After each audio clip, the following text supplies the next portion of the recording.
अगर तलवार की नोक पर या एटम बॉम्ब के डर से कोई हमारे देश को झुकाना चाहे, दबाना चाहे, ये देश हमारा दबने वाला नहीं। तो एक सरकार के नाते हमारा क्या जवाब हो सकता है सिवाय इसके कि हम हथियारों का जवाब हथियारों से दें। ये आवाज है भारत के दूसरे प्रधानमंत्री श्री लाल बहादुर शास्त्री की। 9 जून 1964 के दिन जब पंडित नेहरू की मृत्यु के बाद शास्त्री जी भारत के दूसरे प्रधानमंत्री बने, तब पाकिस्तान के राष्ट्रपति अयूब खान ने उनके 5 फीट 2 इंच कद और पतले आवाज का खूब मजाक उड़ाया और भारत को कमजोर मानते हुए 1965 में युद्ध छेड़ दिया। उन्हें लगा कि प्रधानमंत्री लाल बहादुर शास्त्री कोई बड़ा कदम ले ही नहीं पाएंगे, लेकिन शास्त्री जी ने भारतीय सेना के जवानों से कहा, अब हम पीछे नहीं हटेंगे। फिर भारत की तरफ से जो पलटवार हुआ उसे पूरी दुनिया देखती रह गई। हमारे जवान सीधा लाहौर की दहलीज तक पहुंच गए और पाकिस्तान को घुटने टेकने पड़े, जिसके महज 4 दिन बाद आई 6 सितंबर 1965 की वो ऐतिहासिक तारीख जब दिल्ली के रामलीला मैदान में एक कार्यक्रम का आयोजन किया गया, जहां पंडित शास्त्री ने ऐसा भाषण दिया कि पूरी दुनिया हिल गई। उन्होंने कहा, हथियारों का जवाब हथियारों से दें। अयूब साहब कहते रहे कि हमें क्या, हम तो अपने टैंकों को लेकर आगे बढ़ेंगे, सैकड़ों टैंकों के साथ, और टहलते हुए दिल्ली पहुंच जाएंगे। तो इस तरह से टहलते हुए, घूमते हुए दिल्ली में आने का उनका इरादा था। और जब ये इरादा हो तो कुछ अगर हम भी थोड़ी तरफ लाहौर की तरफ टहल कर चले गए तो मैं समझता हूँ कि मैंने या हम लोगों ने कोई गलत बात तो ऐसी नहीं की।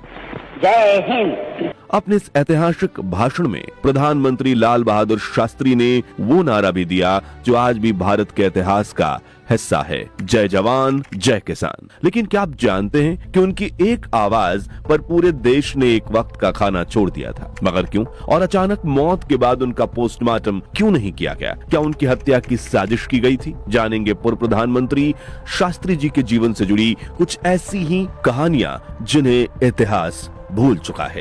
लेकिन उसके पहले प्लीज आप वीडियो को लाइक करके कमेंट बॉक्स में जय जवान जय किसान का नारा जरूर लगा दीजिए। 1904 में वाराणसी के मुगल सराय में जन्मे लाल बहादुर शास्त्री बचपन से ही सादगी और ईमानदारी के प्रतीक थे। परिवार की आर्थिक स्थिति इतनी कमजोर थी कि वे बिना जूते चप्पल के पैदल स्कूल जाया करते थे, लेकिन उनमें पढ़ाई और देश प्रेम का जुनून कभी कम नहीं हुआ। महात्मा गांधी के विचारों से प्रभावित होकर उन्होंने स्वतंत्रता आंदोलन में कूदने का फैसला किया। असहयोग आंदोलन के दौरान जेल गए, नमक सत्याग्रह में हिस्सा लिया और कुल मिलाकर आजादी की लड़ाई में कई बार कैद हुए। इसी तरह पहले स्वतंत्रता संग्राम, उसके बाद राष्ट्र निर्माण के अलग अलग मोर्चों पर काम करते हुए 1960 का दशक आते आते उनका शरीर जर्जर हो चुका था। लेकिन वो तो एक गांधीवादी थे और गांधीवाद शरीर से कई अधिक महत्व उस शरीर में छिपी आत्मा को देता है। और शास्त्री जी की आत्मा इतनी पवित्र थी कि वो हमेशा शांत रहते और उनकी इसी शांति को पाकिस्तान के राष्ट्रपति अयूब खान ने कमजोरी मान लिया था, जिसका खामियाजा पाकिस्तान को भुगतना पड़ा और अपने ही युद्ध में वो जलील हो गए। लेकिन कहानी के इस हिस्से तक पहुंचने से पहले हम शास्त्री जी के जीवन को बारीकी से देखते हैं। भारत को आजादी के बाद पंडित नेहरू की कैबिनेट में शास्त्री जी को अलग अलग मंत्रालयों की जिम्मेदारी मिली। इस दौरान वो रेल मंत्री भी रहे और जब एक रेल दुर्घटना में कई लोगों की जान गई तो उन्होंने तुरंत इस्तीफा दे दिया। ये वही दौर था जब शास्त्री जी की ईमानदारी और जवाबदेही पूरे देश ने देखी। जब साल 1963 में वो किसी पद पर नहीं थे, इस्तीफा दे चुके थे और हालात ऐसे बन गए कि घर चलाना भी मुश्किल हो गया, तभी उन्होंने अखबार और पत्रिकाओं में लेख लिखना शुरू किया। उन्हें हर लेख के 500 रुपए मिलते थे और उनके लेख द हिंदू, अमृत बाजार पत्रिका, हिंदुस्तान टाइम्स और टाइम्स ऑफ इंडिया में छपा करते थे। जरा सोचिए, जो व्यक्ति आगे चलकर पूरे देश का प्रधानमंत्री बनने वाला था, वो कभी अपने बच्चों का खर्च निकालने के लिए अखबारों में लेख लिख रहा था।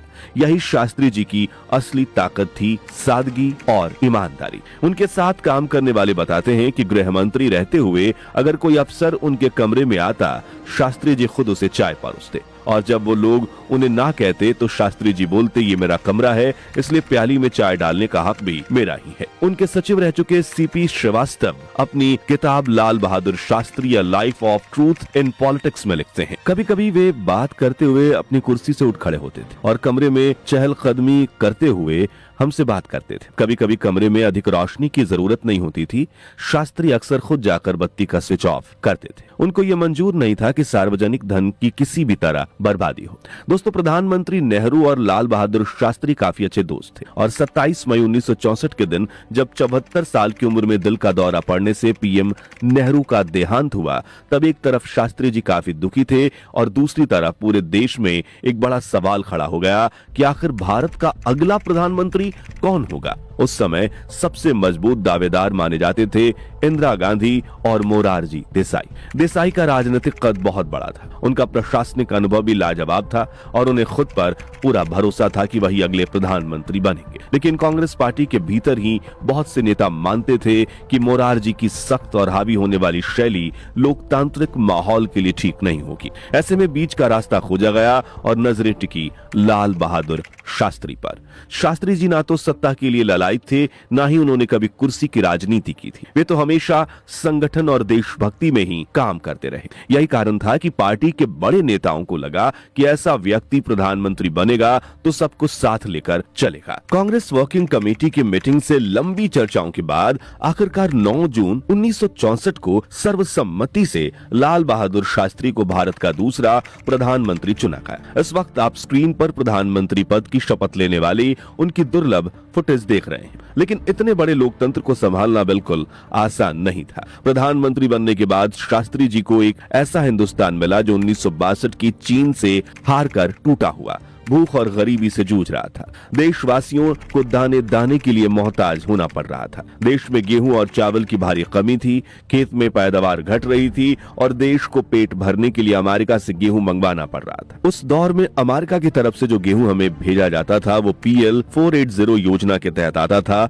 लेकिन इसमें भी अपमान छिपा था, क्योंकि अमेरिका शर्तें लगाता था कि भारत को उनके मुताबिक फैसले लेने होंगे। कई बार हमें ऐसा महसूस कराया जाता था कि भारत आत्मनिर्भर नहीं है बल्कि भीख मांग रहा है। अब यहाँ एक और बड़ी चुनौती थी पड़ोसी देशों से तनाव। चीन के साथ 1962 की हार का दर्द अभी ताजा था और पाकिस्तान इस कमजोरी को देखकर भारत को और दबाने की फिराक में था। पाकिस्तान के राष्ट्रपति अयूब खान मानते थे कि शास्त्री जी का छोटा कद और नरम आवाज उनकी कमजोरी है। उन्हें लगता था कि अगर हमला किया जाए तो शास्त्री जी कोई सख्त कदम नहीं उठा पाएंगे। इससे जुड़ा एक हैरान कर देने वाला किस्सा यह है कि जब शास्त्री जी गुटनिरपेक्ष सम्मेलन में भाग लेने काहिरा गए हुए थे और लौटे समय कुछ घंटों के लिए कराची में रुके, इस दौरान उन्होंने अयूब खान की मीटिंग की और अयूब शास्त्री को हवाई अड्डे छोड़ने आए तो उन्होंने अपने साथियों से इशारा करते हुए कहा था कि इनके साथ बात करने से कोई फायदा नहीं है। इन दो समस्याओं के अलावा भारत आर्थिक रूप से भी जूझ रहा था। उद्योग और कृषि दोनों क्षेत्रों में ठहराव था, महंगाई लगातार बढ़ रही थी और विदेशी मुद्रा भंडार बेहद कमजोर था, जिसका फायदा उठाते हुए पाकिस्तान ने ऑपरेशन जिब्राल्टर शुरू किया और हजारों की संख्या में सैनिकों को कश्मीर में घुसपैठ करने के लिए भेजा ताकि घाटी में बगावत भड़काकर उसे भारत से अलग किया जा सके। लेकिन भारतीय सेना और कश्मीरी जनता दोनों ने मिलकर इन घुसपैठियों को पकड़ लिया। पाकिस्तान की ये चाल बुरी तरह नाकाम हो गई। लेकिन अयूब खान ने हार न मानने के बजाय एक और बड़ी योजना बनाई जिसका नाम था ऑपरेशन ग्रैंड स्लैम। इसके तहत पाकिस्तान की सेना ने 1 सितंबर 1965 को जम्मू के अखनूर सेक्टर पर हमला किया। अखनूर वो जगह थी जिसे पाकिस्तान भारत की दुखती कमजोर नस कहता था। उनका मानना था कि अगर अखनूर पर कब्जा हो गया तो पूरा जम्मू कश्मीर भारत से कट जाएगा और भारत हार मानने पर मजबूर हो जाएगा। इस हमले में पाकिस्तान ने अपने अमेरिकी हथियारों से लैस टैंक और तोपें झोंक दी थी। शुरुआती झड़प में भारत को नुकसान भी पहुंचा, लेकिन जैसे ही शास्त्री जी को स्थिति की गंभीरता का एहसास हुआ, उन्होंने तुरंत सेना को आदेश दिया, अब सिर्फ रक्षा नहीं बल्कि आक्रमण करो। फिर भारतीय सेना ने जो पलटवार किया उसने पाकिस्तान को हिला डाला। जी हां, हमारी सेना ने सिर्फ जम्मू कश्मीर में ही मोर्चा नहीं संभाला बल्कि पंजाब और राजस्थान से भी हमला बोला। भारतीय टैंक और भारतीय सैनिक तेजी से आगे बढ़ते हुए लाहौर की तरफ पहुंच गए। इतिहासकार मानते हैं कि पाकिस्तान को अंदाजा ही नहीं था कि भारत इस तरह जवाबी हमला करेगा। पाकिस्तान सोच रहा था कि भारत सिर्फ सीमित युद्ध रखेगा, लेकिन शास्त्री जी ने रणनीति बदल दी और कहा दुश्मन जहां से हमला करे जवाब वहीं से नहीं देना बल्कि उसकी धरती तक जाकर देना है। नतीजा ये हुआ कि पाकिस्तान की राजधानी लाहौर भारतीय तोपों की रेंज में आ गई। अगर युद्ध और लंबा चलता तो भारतीय सेना लाहौर पर कब्जा भी कर सकती थी, इसलिए पाकिस्तान ने सरेंडर कर दिया। मैं साफ कह देना चाहता हूं कि अगर पाकिस्तान जम्मू और कश्मीर राज्य पर, जो भारत का अटूट हिस्सा है, या हमारे किसी और इलाके पर फिर से हमला करता है तो हम उसका पूरी ताकत और मजबूती से मुकाबला करेंगे। इस बारे में कोई संदेह और शक नहीं रहना चाहिए। ये हमारी पक्की नीति है और इस पर दृढ़ता मजबूती के साथ अमल किया जाएगा। यहाँ हम आपको एक रोंगटे खड़े कर देने वाला किस्सा सुनाते हैं। तो जहाँ एक तरफ सरहद पर दुश्मनों से युद्ध चल रहा था, वहीं दूसरी तरफ देश के अंदर भूख से उस वक्त कृषि क्षेत्रों के हालात इतने खराब थे कि भारत को रोजाना अमेरिका से लाखों टन गेहूं मंगवाना पड़ता। कई बार तो जहाज से गेहूं तब मिलता जब हमारी गोदामें लगभग खाली हो चुकी होती। और 1965 की लड़ाई के दौरान अमेरिकी राष्ट्रपति लिंडन जॉनसन ने शास्त्री को धमकी दी कि अगर अपने पाकिस्तान के खिलाफ लड़ाई बंद नहीं की तो हम आपको PL 480 के तहत जो लाल गेहूं भेजते हैं उसे बंद कर देंगे। लेकिन पीएम शास्त्री एक स्वाभिमानी व्यक्ति थे। उन्होंने देशवासियों से कहा, हम हफ्ते में एक वक्त भोजन नहीं करेंगे। उसकी वजह से अमेरिका से आने वाले गेहूं की आपूर्ति थोड़ी कम हो जाएगी। उनके बेटे अनिल शास्त्री बताते हैं। लेकिन इस अपील से पहले उन्होंने मेरी मां ललिता शास्त्री से कहा कि क्या आप ऐसा कर सकती हैं कि आज हम शाम हमारा खाना ना बनाएं। मैं कल देशवासियों से एक वक्त का खाना ना खाने की अपील करने जा रहा हूं, इसलिए मैं देखना चाहता हूं कि क्या मेरे बच्चे भूखे रह सकते हैं या नहीं। जब उन्होंने देख लिया कि हम लोग एक वक्त बिना खाए रह सकते हैं तो उन्होंने देशवासियों से भी ऐसा करने के लिए कहा। और दोस्तों, ये जानकर आपके रोंगटे खड़े हो जाएंगे कि उस वक्त अपने प्रधानमंत्री की अपील सुनकर देशवासियों ने वाकई एक वक्त खाना छोड़ दिया था, जिससे अमेरिकन सरकार की अकड़ निकल गई थी और भारतीय सेना ने युद्ध में पाकिस्तानियों को खत्म करने का ध्यान कर दिया और युद्ध जीत लिया। इसी दौरान शास्त्री जी ने देश को 3 ऐतिहासिक नारे दिए, आप भी सुनिए। आपसे ये 3 नारे आपके सामने कहता हूँ, आपसे आशा करूंगा कि आप उसे दोहराएंगे। एक तो जय जवान, जय किसान, जय हिंद।